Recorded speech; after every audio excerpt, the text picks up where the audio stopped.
Hello everyone. In this guide I will explain how to get UFC 5 running on your PC. To do this, you will need a Game Pass Ultimate subscription first.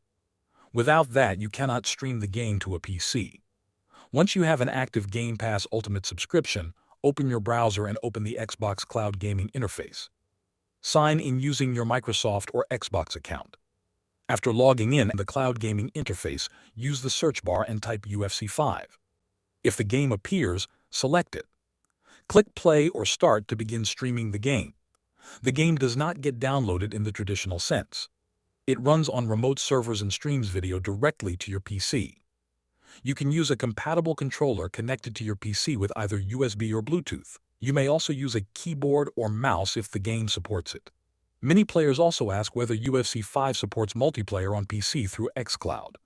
The game itself includes online multiplayer features, but when using cloud gaming, multiplayer might not always work reliably. Some users can access online matches normally, while others might face connection restrictions depending on the region or network. The best way to find out is to launch the game and test multiplayer directly. If it connects successfully, you can play against other players online.